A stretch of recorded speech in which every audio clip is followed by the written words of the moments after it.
নমস্কাৰ ষ্টুডিঅ'ত মই প্ৰিয়ংকা পোহৰলৈ আহিছে বিতৰ্কিত আৰক্ষী বিষয়া প্ৰশান্ত দত্তৰ এটাৰ পিছত আনটো কলংকিত অধ্যায় এবাৰ দুৰ্নীতি নিবাৰকৰ অনুসন্ধানত পোহৰলৈ আহিছে অতিৰিক্ত আৰক্ষী অধীক্ষক প্ৰশান্ত দত্তৰ অগাধ সম্পত্তিৰ তথ্য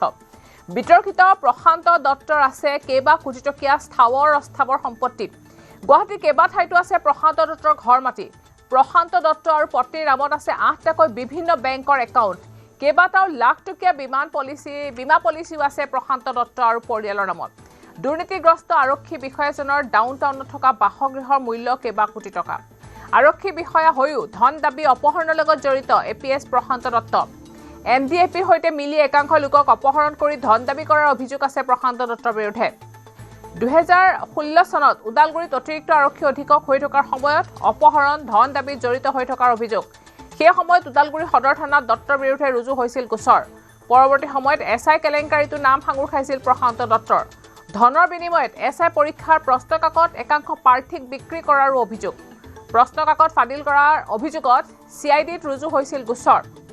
2021 বৰ্ষত চাকৰিৰ পৰা নিলম্বন কৰিছিল এপিএছ প্ৰশান্ত দত্তক তেতিয়াৰ পৰা বৰ্তমানলৈকে চাকৰিৰ পৰা নিলম্বিত হৈ আছে বিতৰ্কিত আৰক্ষী বিষয়াগৰাকী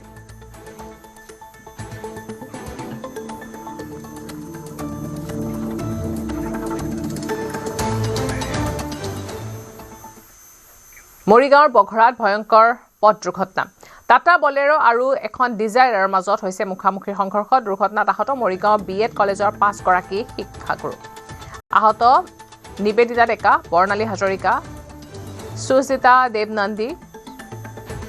লোপামুদ্ৰা দাস আৰু বিশাল চেত্ৰী আহতসকলক চিকিৎসালয়ত ভৰ্তি কৰোৱা হৈছে এডুকেশ্যন মৰিগাঁৱৰ পৰা তেওঁলোক গুৱাহাটীমুখী গৈ আছিল তেওঁলোকৰ ঘৰ গুৱাহাটীতে আছিল তাৰে এগৰাকী হ'ল বৰ্ণালী হাজৰিকা এগৰাকী হ'ল সুস্মিতা দেৱ নন্দী এগৰাকী হ'ল লোপামুদ্ৰা দাস এগৰাকী হ'ল বিশাল চেত্ৰী এই চাৰিগৰাকী মানে তেওঁলোকে গুৱাহাটীৰ পৰা দিল্লীও অহা যোৱা কৰে ঠাণ্ডা বতৰ বুলি তেওঁলোকে আজি নিজৰ পাৰ্চনেল গাড়ী লৈ আহিছিল তাৰপিছত মানে গাড়ীখন লৈ আহোঁতে মানে কি কয় লগত ড্ৰাইভাৰো আছিল ড্ৰাইভাৰে গাড়ীখন ড্ৰাইভ কৰি আছিল কিন্তু হঠাতে মানে কি আমি আমাৰ ষ্টুডেণ্ট এগৰাকীয়ে আমালৈ ফোন কৰিলে যে ছাৰ এনেকৈ গাড়ীখন আমাৰ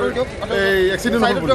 কিন্তু ঘটনাটো কেনেকৈ হ'ল মানে আমি আচৰিত হ'লোঁ গাড়ীখন গৈ আছিল আপোনাৰ গুৱাহাটীমুখী কিন্তু যিখন গাড়ী আমি দেখিলে নগাঁওমুখী হৈ আছে তাৰমানে মৰিগাঁওমুখী হৈ আছে তেওঁলোক মৰিগাঁৱৰ পৰা গুৱাহাটীলৈ গৈ আছে তেওঁলোকে মৰিগাঁৱৰ পৰা গুৱাহাটীলৈ গৈ আছিল গাড়ীখনৰ অৱস্থা দেখি পেলাই গম পাইছোঁ মানে কি এইটো মানে খুব ডাঙৰ ঘটনা এটা ঘটিল কিন্তু মানে তাৰে ভিতৰত বৰ্ণালী হাজৰিকা অকণমান মানে এই গুৰুতৰভাৱে আহত হৈ আছে তেওঁ ভৰিখন এতিয়া ভাঙিলে নাই ক'ব নোৱাৰোঁ আৰু প্ৰতিগৰাকী মানে ৰক্তাক্ত হৈ আছে মোৰ হাততো ৰক্ত তেজ লাগি আছিল মই এইখিনি চাফা কৰিছোঁ গতিকে মই জনামতে ঘটনা এইখিনিয়ে আছিল তাৰমানে কাৰ দুখ কাৰ কি এইখিনি মানে আমি স্পটত নাছিলোঁ যেতিয়া হয়তো প্ৰত্যক্ষদৰ্শীয়ে এই কথাখিনি ধুনীয়াকৈ ক'ব পাৰিম মণিপুৰৰ বিষ্ণুপুৰ জিলাত আইডি বিস্ফোৰণ চুবুৰীয়া ৰাজ্যখনত দুটাকৈ শক্তিশালী আইডি বিস্ফোৰণ ভয়ংকৰ বিস্ফোৰণত আহত হৈছে দুজনকৈ ব্যক্তি 52 বছৰীয়া এজন লোক বিস্ফোৰণত আহত হৈছে 37 বছৰীয়া এগৰাকী মহিলা কুকি উগ্ৰপন্থী আইডি বিস্ফোৰণ ঘটোৱাৰ সন্দেহ কৰা হৈছে মণিপুৰৰ বিষ্ণুপুৰ জিলাত আইডি বিস্ফোৰণ চুবুৰীয়া ৰাজ্যখনত দুটাকৈ শক্তিশালী আইডি বিস্ফোৰণ হৈছে ভয়ংকৰ বিস্ফোৰণত আহত হৈছে দুজনকৈ ব্যক্তি 52 বছৰীয়া এজন লোক বিস্ফোৰণত আহত হৈছে আৰু আহত হৈছে এগৰাকী 37 বছৰীয়া মহিলা কুকি উগ্ৰপন্থী আইডি বিস্ফোৰণ ঘটোৱাৰ সন্দেহ কৰা হৈছে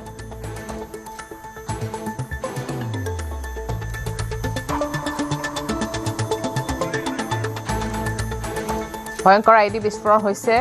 মণিপুৰৰ বিষ্ণুপুৰ জিলাত আইডি বিস্ফোৰণ হৈছে আৰু এই বিস্ফোৰণৰ ফলত আহত হৈছে দুগৰাকী ব্যক্তি এজন পুৰুষ আৰু এগৰাকী মহিলা আহত হৈছে 37 বছৰীয়া এগৰাকী মহিলা আৰু 52 বছৰীয়া এজন পুৰুষ হৈছে আহত হস্পিটেলত ভৰ্তি কৰোৱা হৈছে তেওঁলোকৰ অৱস্থা এতিয়াও সংকটজনক বুলি জানিব পৰা গৈছে কুকি উগ্ৰপন্থী আইডি বিস্ফোৰণ ঘটোৱাৰ সন্দেহ প্ৰকাশ কৰিছে মণিপুৰৰ বিষ্ণুপুৰ জিলাত আইডি বিস্ফোৰণ হৈ আহত হৈছে দুগৰাকী লোক ভয়ংকৰ বিস্ফোৰণত দুগৰাকী লোক আহত হৈছে বৰ্তমান চিকিৎসালয়ত ভৰ্তি কৰোৱা হৈছে এতিয়াও সংকটমুক্ত নহয় লোক দুজন বুলি জানিব পৰা গৈছে চুবুৰীয়া ৰাজ্যখনত দুটাকৈ শক্তিশালী আইডি বিস্ফোৰণ কুকি উগ্ৰপন্থীয়ে আইডি বিস্ফোৰণ কৰাৰ সন্দেহ কৰা হৈছে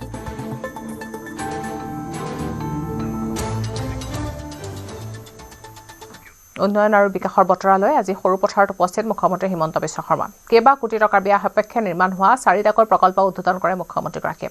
বৰপথাৰৰ লভলীনা বৰগোহাঁই ক্ৰীড়া প্ৰকল্প উদ্বোধন কৰাৰ লগতে বৰপথাৰৰ শিশু উদ্যান আৰু বৰপথাৰ উচ্চতৰ মাধ্যমিক বিদ্যালয় গৃহ উদ্বোধন কৰিব মুখ্যমন্ত্ৰীয়ে ইয়াৰ পিছতে মুখ্যমন্ত্ৰীয়ে উদ্যমিতা আঁচনি চেক বিতৰণ কৰে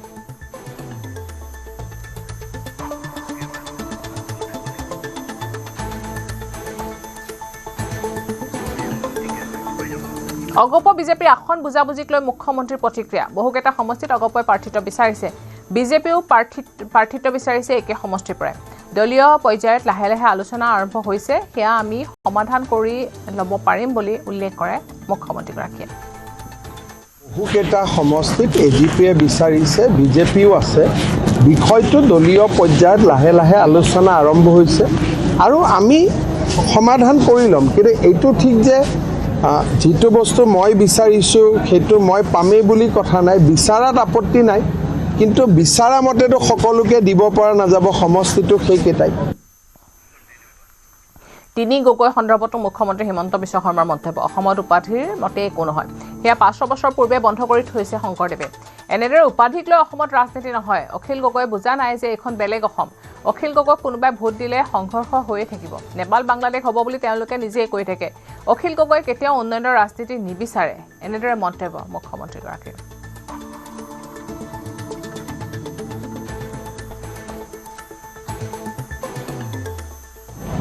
লগ লগা কোনোবাই কালি ক'ব বুঢ়াগোহাঁই লগ লগা কালি কোনোবাই বৰগোহাঁই লগ লগা অসমত তেনেকৈ ৰাজনীতি নহয় চাউলুং চুকাফা শ্ৰীমন্ত শংকৰদেৱ তেওঁলোকে অসমত উপাধিৰ মতে কিবা হ'ব সেই ৰাজনীতি 500 বছৰ আগতেই বন্ধ কৰি থৈ গৈছে অখিল গগৈহঁতে বুজি পোৱা নাই যে এইখন অসম বেলেগ অসম ইয়াতে এই ধৰণে ৰাজনীতি নচলে কোনে কাৰ কাৰণে সমাজৰ কাৰণে কি কৰিছে কোনে অসমৰ বিকাশ কৰিব উন্নতি কৰিব মানুহে এইবিলাক চাই ভোট দিয়ে অখিল গগৈক যিদিনাখনে ইয়াত কোনোবাই ভোট দিব ইয়াতো দাঙ্গা ফাসাদে হৈ থাকিব আজি নেপাল বনিব কালি কিবা বনিব তেওঁলোকেতো নিজেই কৈ থাকে যে আমি নেপাল বনাই দিম বাংলাদেশ বনাই দিম গতিকে অসমৰ উন্নতি ক'ত হ'ব এইটো তেওঁলোকে নিজেই কোৱা কথা যে নেপাল কৰি দিম বাংলাদেশ কৰি দিম তাৰমানে ইয়াত একো নহ'ব ৰাইজেতো এইখিনি কথা বুজি পায় ফেব্ৰুৱাৰীত বিজেপিৰ প্ৰতি সমৰ্থন অধিক বৃদ্ধি পাব আসন বুজাবুজিৰ পিছত ফেব্ৰুৱাৰীত স্পষ্ট হ'ব পৰিৱেশ 20 ফেব্ৰুৱাৰীত জানিম কিমান আসনত জয়লাভ কৰিম মঙলদৈ তেনেদৰে মন্তব্য কৰে মুখ্যমন্ত্ৰীগৰাকীয়ে কাৰণ আসন বুজাবুজিৰ পিছত ফেব্ৰুৱাৰী মাহত পৰিৱেশটো আৰু স্পষ্ট হ'ব স্পষ্ট মানে কি হ'ব বিজেপিৰ ফালে সমৰ্থন আৰু বাঢ়িব কাৰণ আমাৰ কামো হৈ আছে আঁচনিও বাঢ়ি গৈ আছে লগে লগে বিভিন্ন ধৰণৰ কাম কেন্দ্ৰীয় চৰকাৰ ৰাজ্য চৰকাৰে কৰি গৈ আছে ফেব্ৰুৱাৰী মাহৰ 20 তাৰিখ মানে আমি গৈ গম পাম যে আমি কিমান কিন্তু এতিয়া যিটো দেখুৱাইছে মই ভাবোঁ যে সেইটো ন্যূনতম দেখুৱাইছে অধিকতম যাবৰ কাৰণে আমাৰ বাকী আছে কংগ্ৰেছ সিংগল ডিজিটত থাকিব কংগ্ৰেছৰ অৱস্থা কোনো নেতাই ভাল কৰিব নোৱাৰে সোনিয়া ৰাহুল প্ৰিয়ংকা আহিলেও কোনো লাভ নাই বিজেপি তৃতীয়বাৰৰ বাবে শাসনত আহিব ডিব্ৰুগড়ত এনেদৰে মন্তব্য কৰে মন্ত্ৰী প্ৰশান্ত ফুকনে গাড়ীৰ ড্ৰাইভাৰ যদি বেয়া হয় তেতিয়াহ'লে ড্ৰাইভাৰ চেঞ্জ কৰি দিয়ে মালিকে সি ঠিক তেনেকৈ এবাৰ কংগ্ৰেছে ড্ৰাইভাৰ চেঞ্জ কৰিছে কিন্তু হ'লেও কংগ্ৰেছৰ ছিংগুল ডিজিটত থাকিব কোনো কথা এইটো নাই আৰু ভাৰতীয় জনতা পাৰ্টীয়ে আজিৰ ডেটৰ যিটো প্ৰাসংগিকতা সেই প্ৰাসংগিকতাৰে 100টা সিটত আমি টাৰ্গেট লৈছোঁ কংগ্ৰেছৰ যেনেকুৱা এক্সপাৰ্ট প্লেয়াৰ নাহক আজিৰ ডেটত অসমৰ পটভূমিত যি অচিনাকি মানুহৰ প্ৰসংগটোৱে আজি ঠাই পাইছে সেই প্ৰসংগত কংগ্ৰেছৰ কোনো নেতাই আহি ৰিপেয়াৰ কৰিব পাৰিব বুলি আজিৰ ডেটত আপোনালোকে 26ৰ ইলেকশ্যনত কোনেও এই ৰিপেয়াৰ কৰিব নোৱাৰে যেনেকুৱা এক্সপাৰ্ট প্লেয়াৰ আহিলেও এইটো কৰিব নোৱাৰে কাৰণ আজিৰ ডেটত আপোনালোকে কংগ্ৰেছত চাওক হিন্দীত এটা কাহাৱত আছে পকেট মে না ফুটা কৰি 20 বজাৰ মে দৌৰা দৌৰি আজিৰ ডেটত কংগ্ৰেছৰ অৱস্থা এইটো মই সেইকাৰণে ভাবোঁ যে এই ৰাহুল গান্ধী আহক সোনিয়া গান্ধী আহক খাৰ্গে আহক প্ৰিয়ংকা খাৰ্গে আহক কোনোবা আহক এইবিলাক লৈ আমাৰ কোনো প্ৰাসংগিকতা নাই আজি আমি ৰাইজৰ মাজত আছোঁ আমি ৰাইজৰ মাজলৈ সোমাই গৈছোঁ এতিয়া আগন্তুক দিনত আমাৰ এই প্ৰচাৰৰ দ্বাৰা আমি আগন্তুক দিনত ৰাইজৰ সেৱাত ব্ৰতী হোৱাৰ এটা প্ৰয়াস কৰিছোঁ আৰু আগন্তুক দিনত ভাৰতীয় জনতা পাৰ্টীৰ NDA 100টা সিটত আমি ট্ৰাই কৰিছোঁ আমি ইয়াৰ ট্ৰাই আৱাৰ লেভেল বেছ ফৰ 100 সিট আমাৰ লক্ষ্য হ'ল 100টা সিট আৰু সেই হিচাপত আমি আগন্তুক দিনত তৃতীয়বাৰৰ কাৰণে ভাৰতীয় জনতা পাৰ্টীৰ নেতৃত্বত NDA চৰকাৰ গঠন কৰিব আগন্তুক বিধানসভা নিৰ্বাচনৰ বাবে যোৰহাটৰ নিৰ্বাচনী ৰণডংকা বজালে বিজেপি যোৰহাটৰ নিৰ্বাচনী দেৱাল অংকনেৰে নিৰ্বাচনী ৰণডংকা বজালে কেন্দ্ৰীয় মন্ত্ৰী পবিত্ৰ মাৰ্ঘেৰিটাই পুৱাই মুখ্যমন্ত্ৰী হিমন্ত বিশ্ব শৰ্মাই গুৱাহাটীত দেৱাল অংকনেৰে নিৰ্বাচনী প্ৰচাৰ আৰম্ভ কৰে ইয়াৰ পিছতে যোৰহাটৰ বৰিগাঁও বাইপাছত কেন্দ্ৰীয় মন্ত্ৰী পবিত্ৰ মাৰ্ঘেৰিটাই দেৱাল অংকন কৰি নিৰ্বাচনী প্ৰচাৰৰ শুভাৰম্ভ কৰে দেৱাল অংকন কাৰ্যসূচীত উপস্থিত থাকে বহু সংখ্যক বিজেপি নেতাকৰ্মী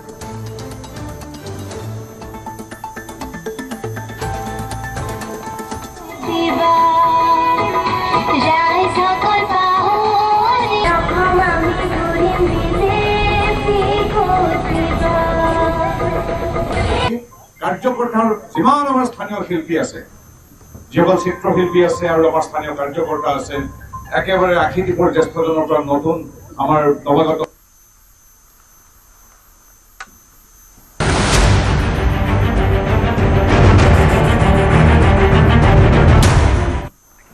শোণিতপুৰৰ বুঢ়া চাপৰি কেইবাটাও চৰত চলোৱা হৈছে উচ্ছেদ অভিযান আজিৰে পৰা শোণিতপুৰ জিলা প্ৰশাসনে চলাইছে উচ্ছেদ কেইবাখনো বুলডোজাৰেৰে চৰত চলাইছে উচ্ছেদ অভিযান উল্লেখ্য যে শোণিতপুৰ জিলা প্ৰশাসনে দিছিল উচ্ছেদৰ জাননী প্ৰশাসনে 15 দিনৰ সময়সীমা বান্ধি দিছিল বেদখলকাৰীক আৰক্ষী প্ৰশাসন বনৰক্ষীৰ বৃহৎ দলৰ উপস্থিতিত চলিছে উচ্ছেদ অভিযান আৰিমাৰী চৰ গণেশ টাপু চৰ লাঠিমাৰী চৰকে ধৰি কেইবাটাও চৰত চলিছে উচ্ছেদ অভিযান পূৰ্বতে এই চৰকেইটাত পূৰ্বতেও চলিছিল উচ্ছেদ অভিযান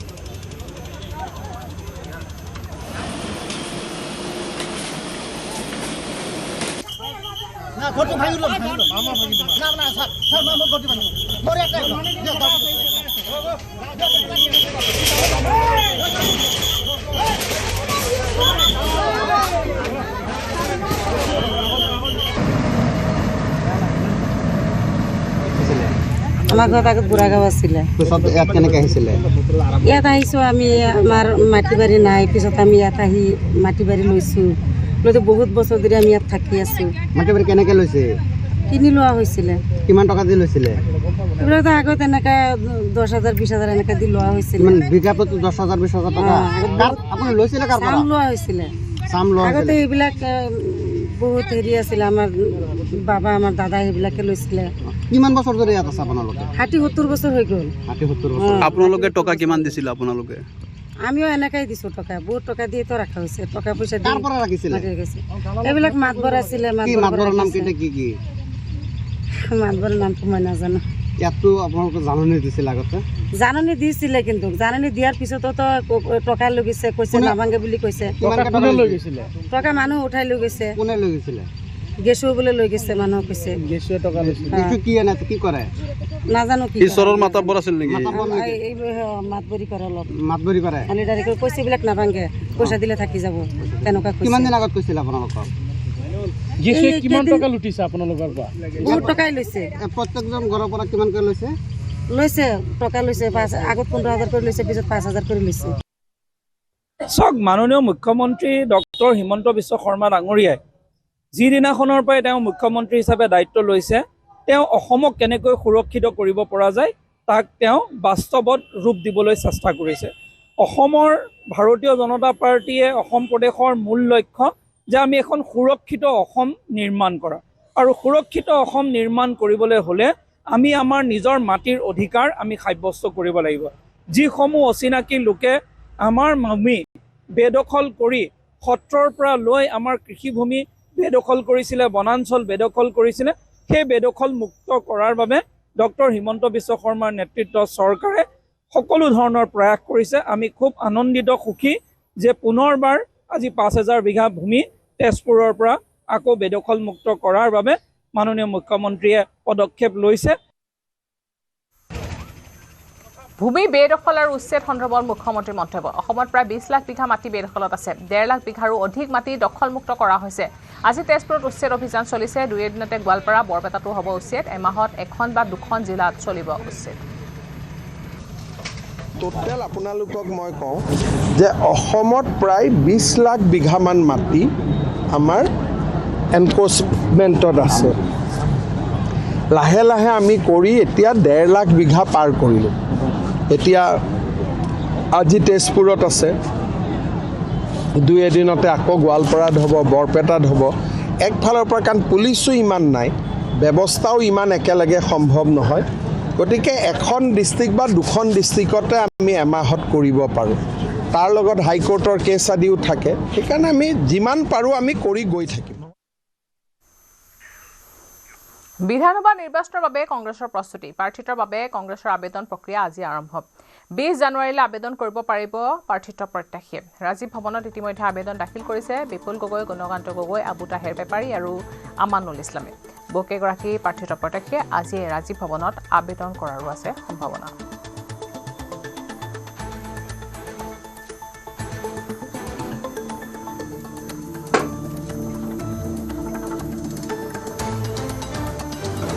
পাঁচ তাৰিখৰ পৰা 20 তাৰিখৰ ভিতৰত আমাৰ নমিনেশ্যন ফৰ্মবিলাক আমি এইখন ৰাজীৱ ভৱনতে আমি নমিনেশ্যনবিলাক সংগ্ৰহ কৰিম প্ৰাৰ্থীবিলাকৰ কাৰণে, কংগ্ৰেছ দলৰ প্ৰাৰ্থীৰ কাৰণে। আৰু আজি প্ৰথম দিন হিচাপে আমি আজি অফিচত প্ৰথমখিনি আমাৰ আজি দিনটোত 4জন কেণ্ডিডেটে এপ্লাই কৰিছে। 4জন কেণ্ডিডেটৰ ভিতৰত টিংখাং সমষ্টিৰ কাৰণে বিপুল গগৈ ডাঙৰীয়া, আৰু ধুবুৰী সমষ্টিৰ কাৰণে আবু তাহেৰ আলী বেপাৰী ডাঙৰীয়া, আৰু ডিগবৈ সমষ্টিৰ কাৰণে গুণকান্ত গগৈ, আৰু গোৱালপাৰা ইষ্টৰ কাৰণে আমানুল ইছলাম ডাঙৰীয়া। টোটেল 4জনে এতিয়া এই 2টা বজালৈকে ছাবমিট কৰিছে। আমি আজি গধূলি 5টা বজালৈকে অপেক্ষা কৰিম, আৰু কোনোবা আহিব নেকি আমি চাওঁ, ৰখি থাকিম। গৌৰৱ গগৈ ডাঙৰীয়াই ইতিমধ্যে জনাইছে যে যিবিলাক প্ৰাৰ্থীবিলাকে এপ্লিকেশ্যন ছাবমিট কৰিবৰ লগত APCC নামত 50,000 টকাৰ ড্ৰাফ্ট এখন লগত ছাবমিট কৰিব লাগিব।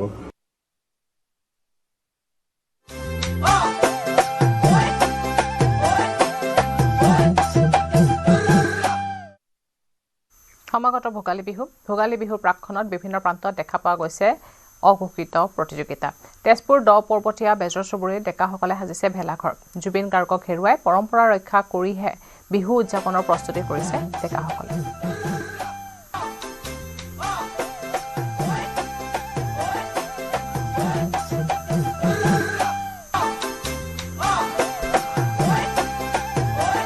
মই গাঁওখনৰ উদীয়মান যুৱক আছে চন্দনৰ কাষলৈকে আহিব বিচাৰিছোঁ। এইবাৰ কি নতুন কিবা কনচেপ্ট আছে নেকি? নতুন মানে ভাবি আছো, অৱশ্যে বিহুলৈও বেছি দিন নাই, যিখিনি পাৰোঁ কিবা এটা ভাবি আছো আৰু নতুনতা দিবৰ কাৰণে। জুবিন দাক লৈয়ে হ'বগৈ ভাবি আছো। আৰু মানে কি এইবাৰ অলপ মনটো ইমান ঠিক নহয়, কাৰণ জুবিন দা আমাৰ মাজৰ পৰা গুচি গ'ল। জুবিন দাক আমি বহুত ভাল পাইছিলোঁ। এতিয়া জুবিন দা গুচি যোৱাৰ কাৰণে বিহু ঘৰ বনাওঁ নবনাওঁ, কিন্তু আমাৰ জাতীয় উৎসৱ বিহুটো, আমাৰ জাতীয় উৎসৱটো এইটো পাতিবই লাগিব। সেইকাৰণে বনাই আছোঁ। তাতে ভাবিছোঁ জুবিন দাৰ হৈ কিবা এটা বনাওঁ বুলি ভাবি আছোঁ। হয়, জুবিন দা বিহীন প্ৰথমটো মাঘ বিহু, তথাপিও পৰম্পৰা ৰক্ষা কৰি যিহেতু গাঁওবাসীয়ে এই বিহু ঘৰ নিৰ্মাণ কৰিছে, আৰু জুবিন দাৰ প্ৰতি বিশেষ শ্ৰদ্ধাঞ্জলি তেওঁলোকে ব্যৱস্থা ৰখাৰ কথা উল্লেখ কৰিছে। আৰু গাঁওখনৰ বহুকেইজন যুৱক যিহেতু আছে, উৰুকাৰ নিশা হয়তো ইয়াতে আপোনালোকে খোৱা বোৱা কৰিব। আয়োজনটো তেনেকুৱাই হৈছে, ভাবিছোঁ একেলগে মিলি যিমানকৈ ঘৰ হয় আগবাঢ়ি আহে সকলোৱে মিলি জুলি আমি ভোজ খাম। হয়, নিশ্চয়কৈ গাঁওবাসীয়ে উৰুকাৰ নিশা ইয়াতে যিহেতু লগে ভাগে এসাঁজ খাব, আৰু পৰিৱেশটো দেখুৱাইছোঁ সকলোৱে হাতে কামে লাগি প্ৰায় সম্পূৰ্ণ কৰি তুলিছে, আৰু হয়তো 1 বা 2টা দিনৰ পিছতে সম্পূৰ্ণ হৈ উঠিব এই বিহু ঘৰটি। আৰু এনেদৰে দেখা গৈছে বিহুৰ প্ৰাকক্ষণত। আৰু বিহু বুলি ক'লে যদি এটি বিহু নাম নহয় জানো? মাঘৰ বিহু আহিল মইনা, মাঘৰ বিহু আহিল,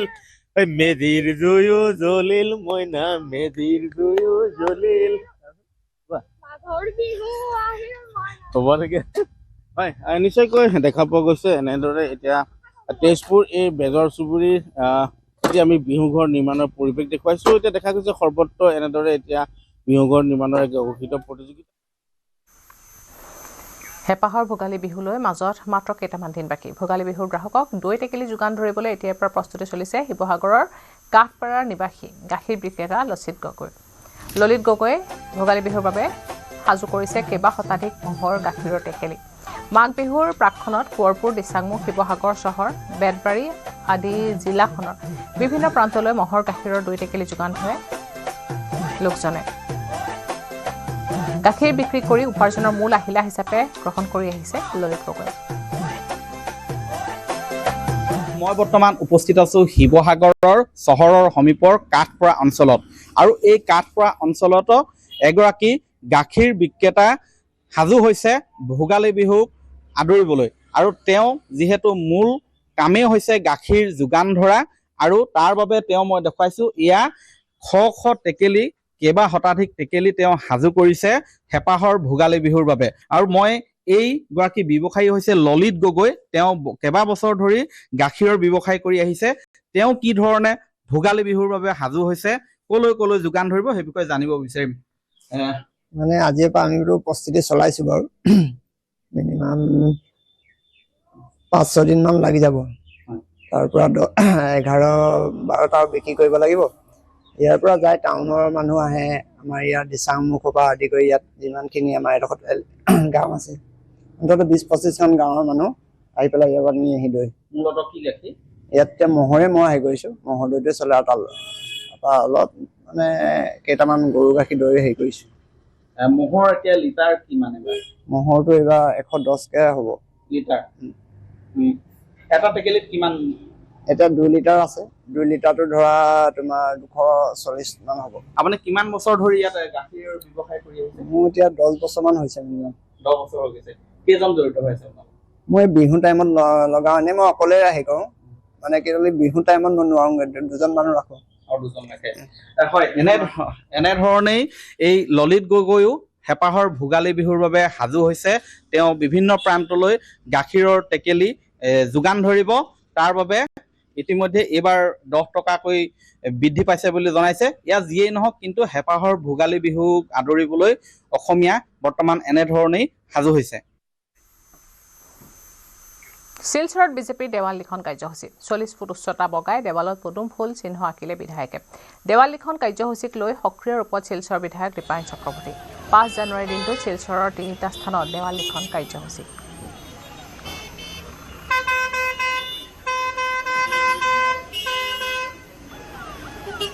এনেদৰে দেৱাল অংকন কৰি আজি দেৱাল লিখন কাৰ্যসূচী দেখা পোৱা গৈছে শিলচৰত বিজেপিৰ দেৱাল লিখন কাৰ্যসূচী অনুষ্ঠিত হৈছে 40 ফুট উচ্চতা বগাই দেৱালত পদুম ফুল চিহ্ন আঁকিছে বিধায়কগৰাকীয়ে দেৱাল লিখন কাৰ্যসূচীক লৈ সক্ৰিয় ৰূপত শিলচৰৰ বিধায়ক দীপায়ন চক্ৰৱৰ্তীক এনেদৰে দেখা পোৱা গৈছে 5 জানুৱাৰীত শিলচৰৰ 3টা স্থানত দেৱাল লিখন কাৰ্যসূচী অনুষ্ঠিত হয় আৰু বিধায়কগৰাকীক দেখিবলৈ পোৱা গৈছে এনেদৰে দেৱাল অংকন কৰা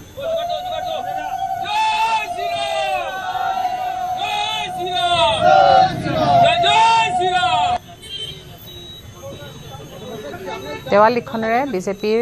নিৰ্বাচনৰ ৰণদংকা দেখিবলৈ পোৱা গৈছে বিভিন্ন ঠাইত এনেদৰে দেৱাল অংকন কৰিছে বিজেপিয়ে দেৱাল লিখন কৰি দেখিবলৈ পোৱা গৈছে বিজেপিয়ে নিৰ্বাচনৰ বাবে সাজু হৈছে বিজেপিৰ দেৱাল লিখন কাৰ্যসূচী 40 ফুট উচ্চতা বগাই শিলচৰ দৃশ্যয়া দেৱালত পদুম ফুল আঁকিছে বিধায়কে দেৱাল লিখন কাৰ্যসূচীক লৈ সক্ৰিয় ৰূপত দেখিবলৈ পোৱা গৈছে শিলচৰৰ বিধায়ক দীপায়ন চক্ৰৱৰ্তী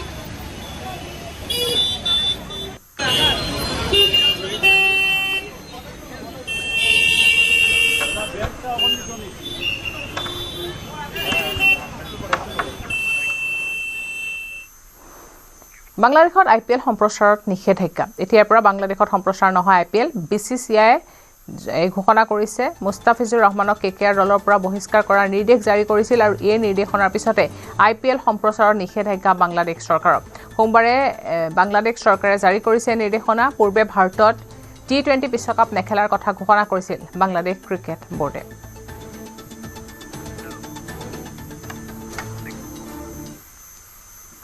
বিশ্ব ঐতিহ্য মানস ৰাষ্ট্ৰীয় উদ্যানত বিৰল দৃশ্য গড়ে বনৰজাক খেদাৰ দৃশ্য বন্দী হৈছে কেমেৰাত ৰাষ্ট্ৰীয় উদ্যানখনৰ বাহবাৰী ৰেঞ্জত সংঘটিত হৈছে এই ঘটনা টুৰিষ্ট গাইড তপন কোচৰ কেমেৰাত বন্দী হৈছে এই দৃশ্য গড় আৰু বনৰজাৰ বিৰল দৃশ্য আপলোড কৰিছে পৰ্যটকসকলক উল্লেখ্য যে বিশ্ব ঐতিহ্য ক্ষেত্ৰ মানস ৰাষ্ট্ৰীয় উদ্যানত বৃদ্ধি পাইছে বাঘৰ সংখ্যা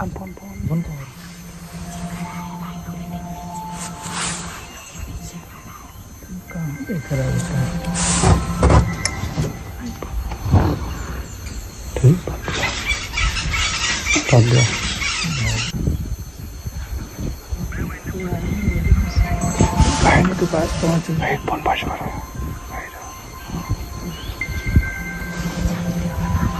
राइनो के पीछे से कैसे पहुंच गए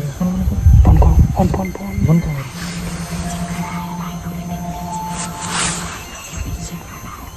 कहाँ देख रहा है